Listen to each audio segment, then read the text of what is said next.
Sometimes life goes so fast you just need to step back and take a time out.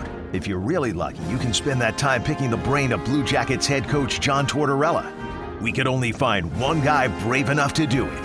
Here's Bob McElligott and Timeout with Torts. Torts, this month of November is Hockey Fights Cancer Month, and the Blue Jackets had the Hockey Fights Cancer Night last Friday against the St. Louis Blues. It's a great win for you guys, a much-needed 2 points and all of that, but just what does that night mean to you? What did that night mean to you in everything leading up to the game and the extra emphasis on things outside of hockey, which I know that you're very in tune with? Well, just to see the young kids on the ice. It's before a game, and we have our meetings about this, that, the other thing. We need to do this to win, and we talk about that. And I know people say it all the time as far as perspective, but it hit home. It just hits home with you as far as seeing these young kids that really haven't had a chance to really begin their life because this is with them. This disease is with them, and. Knock on wood, it isn't in my family, but I look at the other families in the stands, and I looked at the lights. That really hit home with me, with the lights, and just listen to some of the stories in our coaching staff, and so it was a major topic for us to be talking about before the game. Also, it wakes you up, Bobby. It wakes you up as far as what's the most important stuff, and. I complain about certain things and how we do things and this and that. We did it the right way before the game. I thought the presentation was great. The lights, it just hits home with you as far as really what are the most important things in our life. And that is trying to help people that are going through some of this and think about these people and what they're doing, not the bubble we live in this National Hockey League. Yeah, and unfortunately, I think that everybody's been affected by cancer. You know somebody that has it. Maybe it's part of your family. Maybe it's your friends, all that stuff. You're on your coaching staff, you guys have dealt with it too. This is one of the things I think that the National Hockey League in general has done a really good job with because they came up with it years ago, and I think it gets better and better. And this entire month is dedicated to that. And as we go around, we've been involved in a couple of these nights already, which is I think it's really kind of nice, especially at this time of year when you start leading into Christmas. It's a really good reminder, isn't it? Yeah, it is. It is. And just how, this hand was dealt to some people. It was just dealt that way. And I look at the kids, and it's just such a young age. And you read some of the stories, and I'd listen to the guys coming back from Children's Hospital the other day, some of the situations some kids were in there. Yeah, it makes you really think about where you should be giving, where your thoughts should be a lot of the time, and not just on the bubble of our business where we are just protected and treated so well, and our families are treated so well. There's a lot of other things going on around us other than this damn National Hockey League and winning and losing, and I do think the league has done a great job. I thought our group here in Columbus, before that game was just fantastic. To take it to the hockey aspect, too, was the timing good maybe for your team? Because you just come off a road trip where you get 3 of 6, and that was nice, but it could have been more. It's been up and down here so far this year. Maybe to go to the hospital and get that little bit of a wake-up call, find something else to play for, and take the focus off yourself for a minute? Yeah, I guess you can say that, but I look at it a different way. I think you need to separate it. I don't think we live in real life in the National Hockey League. I don't think it's a real-life situation. I think it's a bubble. I think we're given everything. We're taken care of. Everything about it, we're looked after. And athletes, coaches, everybody, but then you get to the real life stuff. These are young people and families. You look at the young kids, and then you think about the family and what they're going through. That's the real stuff. And yeah, we live in pretend land. It's a great league. I love my job. I love everything about it. Don't get me wrong, but it's kind of pretend land when you really put it up against real life stuff. And that's where I see the perspective for me is wake up here. And like I said after the game, I'm worried about us getting beat or a bad defensive coverage or a seam play going through us for a tying goal. wake up.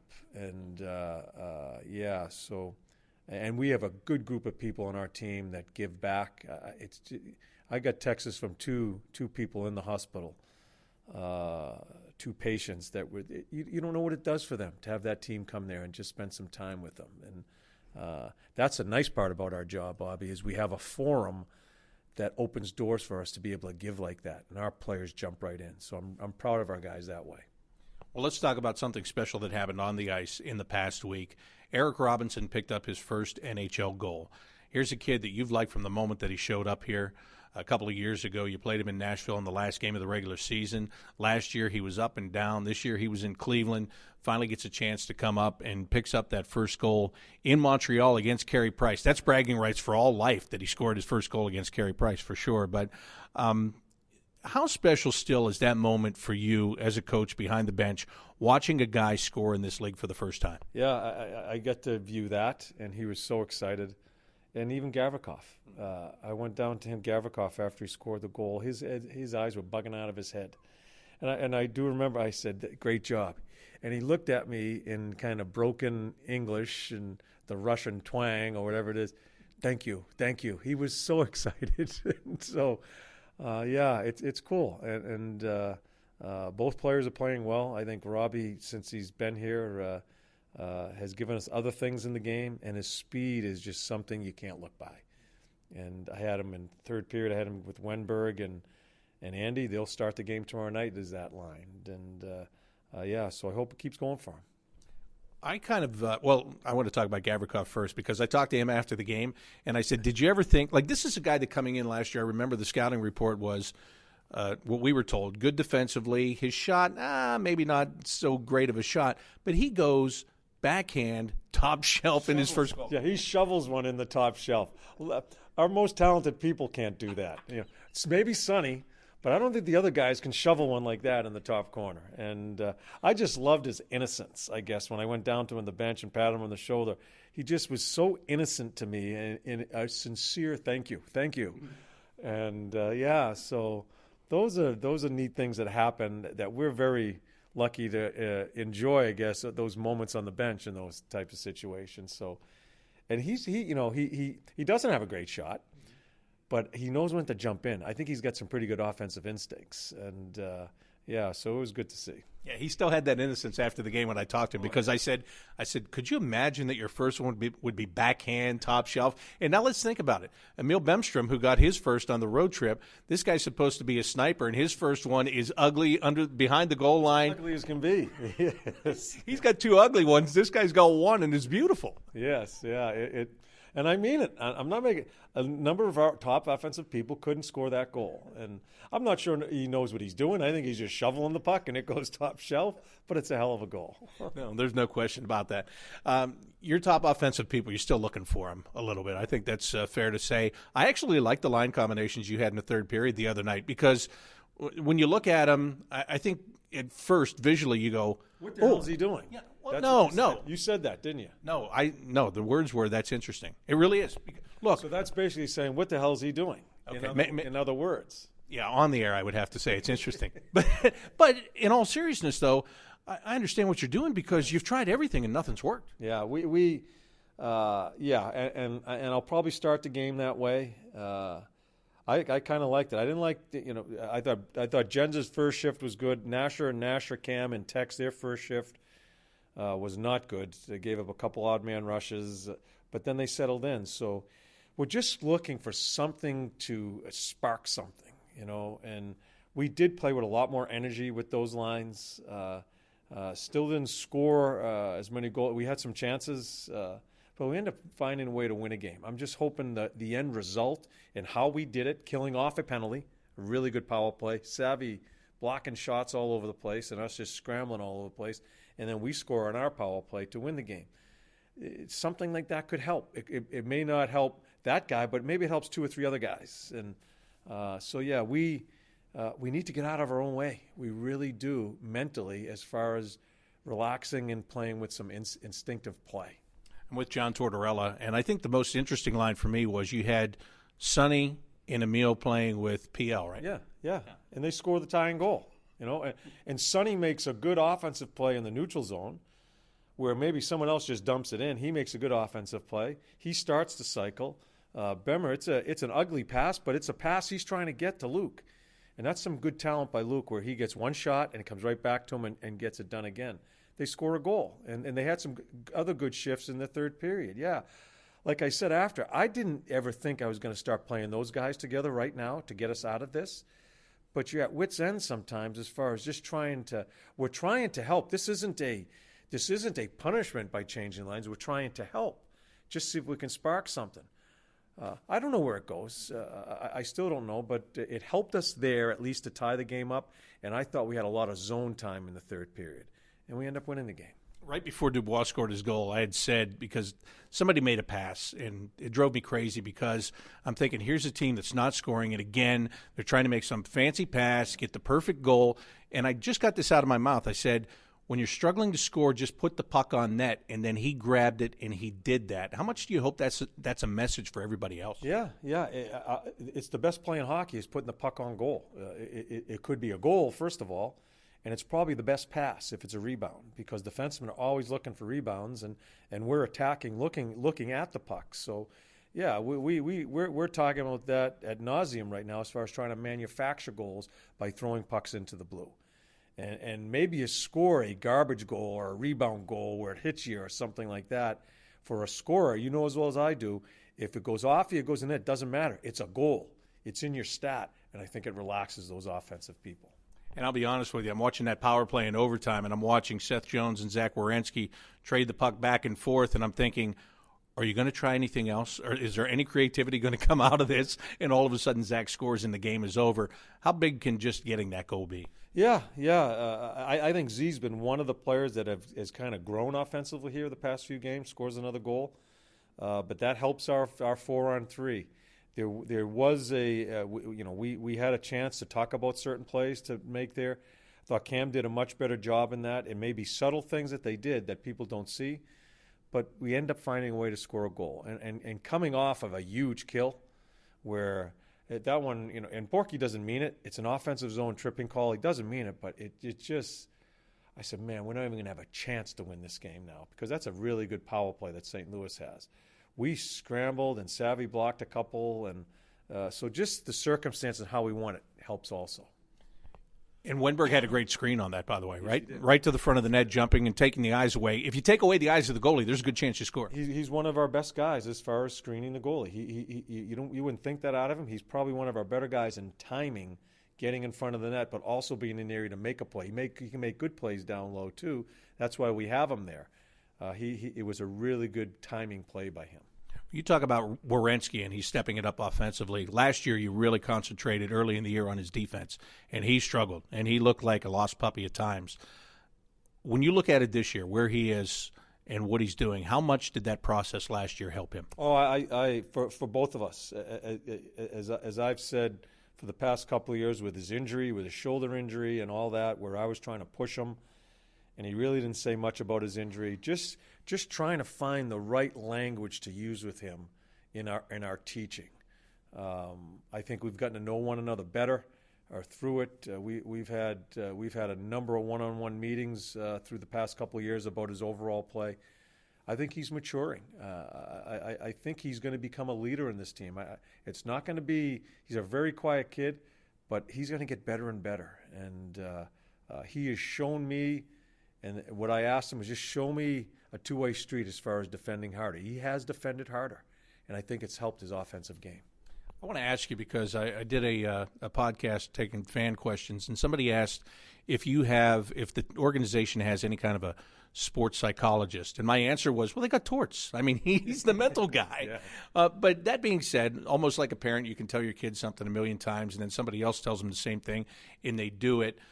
In this day and age, is that important for players to have that somebody else? Yeah, it can't come from a coach. It can't come from a mom or a dad.